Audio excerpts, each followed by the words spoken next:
ខ្ញុំសុំបន្ថែមតិចដោយសារអធិស្ឋានដែលខ្ញុំសុំបន្ថែមតិចដោយសារ បាទបងជួយ ខ្ញុំចង់ភ្ជាប់អានឹងឲ្យបានឲ្យជាប់នេះទៅដើម្បីឲ្យបងប្អូនងាយស្ដាប់ខ្ញុំគិតថាកម្ពុជាយ៉ាងម៉េចក៏ខ្ញុំសូមអំពាវនាវទៅថ្នាក់ដឹកនាំអ្នកជាតបតៃហើយអ្នកជាតបតៃទាំងអស់បើស្រឡាញ់ជាតិពិតប្រាកដខ្ញុំគិតថាឱកាសនេះជាឱកាសដែលអ្នកជាតបតៃទៅ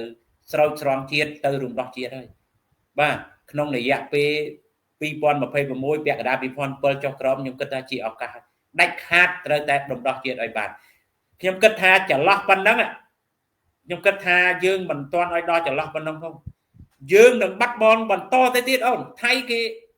ថៃក៏គេមិនសប្បាយចិត្តឲ្យហ៊ុនសែនដឹកនាំបើកម្ពុជាបើអ្នកប្រជាធិបតេយ្យមិនទៅយកអំណាចមកការពារជាតិទេណាខ្ញុំគិតថាថៃគេយកទៀតគេនឹងយកដែនសមុទ្រទៀតបងអធិស្ឋានបងខ្ញុំកាត់បន្តិចបងថាភាគីខាងថៃគេក៏មិនចូលចិត្តការដឹកនាំរបស់លោកហ៊ុនសែនដែរចុះបើលោកហ៊ុនសែនក៏ដឹកនាំឲ្យ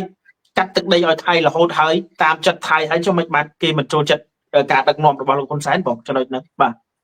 វាចាយើងមើល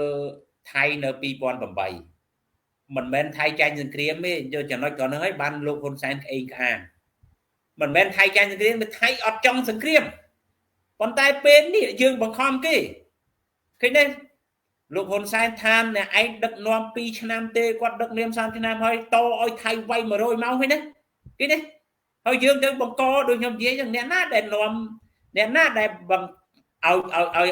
អាព្រំដែននឹងក្តៅឡើងអ្នកណាដែលយកមនុស្សទៅច្រៀងបងកកម្មាហើយទៅថតឲ្យថៃមកខាត់ហើយមេមជាការអ្នកវងនឹងទៅគម្រាមប្រមាថរបាញ់គេនោះឃើញទេយើងមើលតាមចូលទៅហ្នឹងដោយសារលោកហ៊ុនសែនគាត់ញ៉ាំដូចខ្ញុំបាននិយាយចឹងគាត់ទី1គាត់សន្និដ្ឋានខុសថាថៃមិនហ៊ានធ្វើសង្គ្រាមទេពីព្រោះនៅពេលដែលថៃធ្វើសង្គ្រាមថៃខាតសេដ្ឋកិច្ចប្រជាជនថៃនឹងងើបឡើងប៉ុន្តែការសន្និដ្ឋានរបស់គាត់នឹងខុសទាំងអស់ដូច្នេះការសន្និដ្ឋានរបស់គាត់ខុសហើយការសន្និដ្ឋានរបស់គាត់ដែលគាត់ហ៊ានបលែងលេងជាមួយសង្គ្រាមហ្នឹងគឺគាត់សន្និដ្ឋានថាថៃអត់ហ៊ានធ្វើសង្គ្រាមដូច្នេះគាត់ប្រឆេះគេណាដើម្បីអីដើម្បីគាត់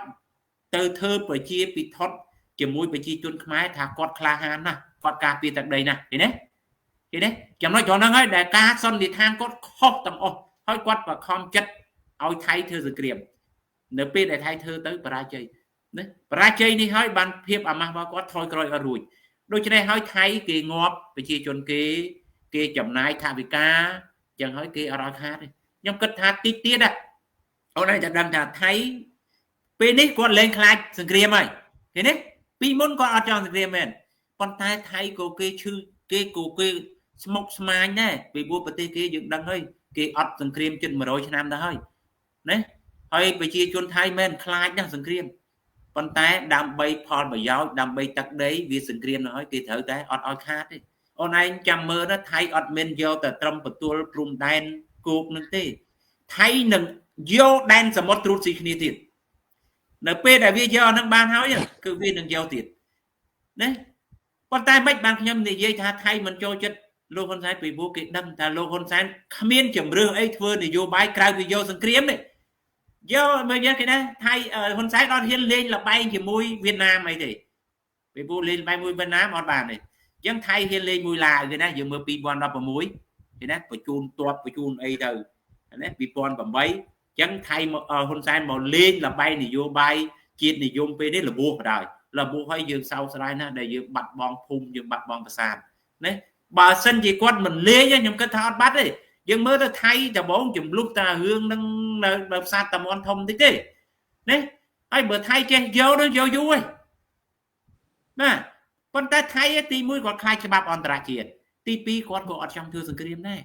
ពីព្រោះប្រជាជនគេអត់ចង់ទេប៉ុន្តែយើងណាដូច្នេះហើយយើងហើយអ្នកបកខ្ញុំនិយាយនេះមិនកាន់ជើងថៃទេសុំទោសខ្ញុំនិយាយនេះមិនកាន់ជើងទេហើយអ្វីដែលខ្ញុំគិតថាថៃគាត់ចូលចិត្តលោកសំរងស៊ីពីព្រោះលោកសំរងស៊ីយើងមើលទៅអ្នកណាក៏គេមើលដឹងដែរលោកសំរងស៊ីមិនមែនជាអ្នកសង្គ្រាមទេស្មាតទោសបើអូនឯងឲ្យទាកប៉ាមួយទៅលោកសំរងស៊ីធ្វើមហូបឲ្យអត់បានហូបទេគាត់អត់ហ៊ានអាកទាទេឃើញទេអញ្ចឹងយើងមើលមកលោកហ៊ុនសែនវិញ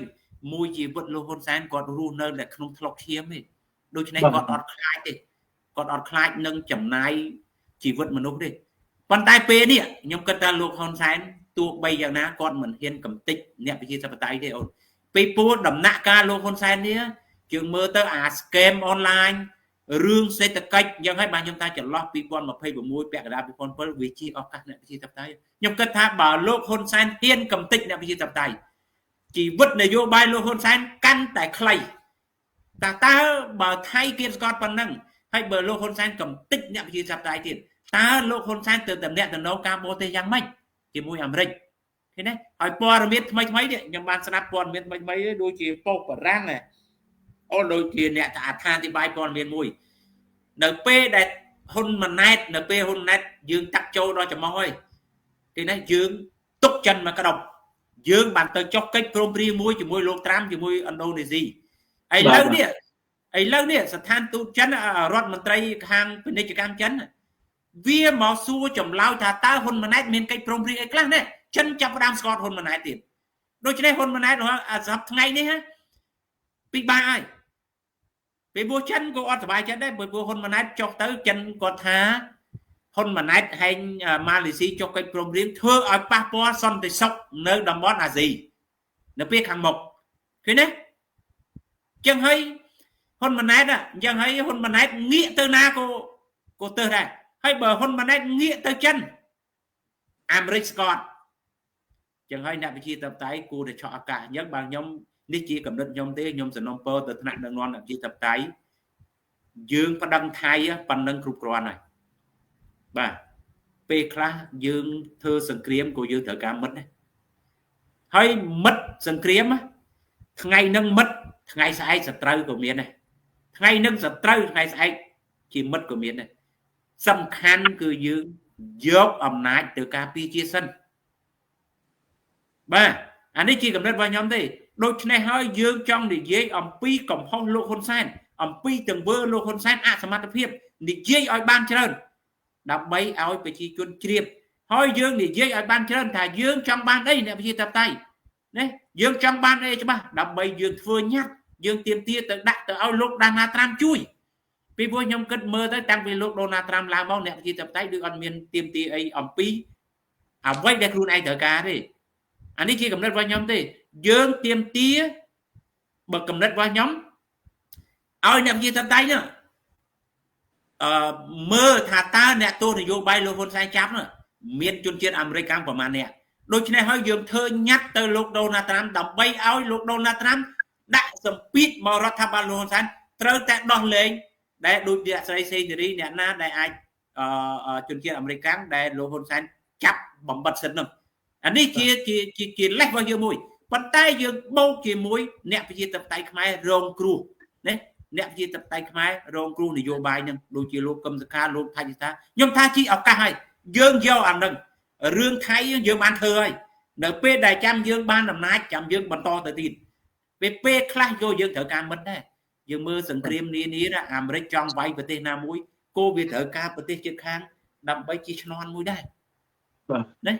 បាទអានេះជាកំណត់របស់ខ្ញុំទេដែលសូមទោសអានេះជាកំណត់ខ្ញុំទេក៏ខ្ញុំមិនមែនការចេះដឹងមិនមែនការយល់ដឹងអីទេតែជានេះជាកំណត់របស់ខ្ញុំដើម្បីយើងបានអំណាចយើងជួយជាតិបានតែបើយើងគ្មានអំណាចក៏យើងមិនអាចជួយជាតិបានដែរបាទសូមអរគុណ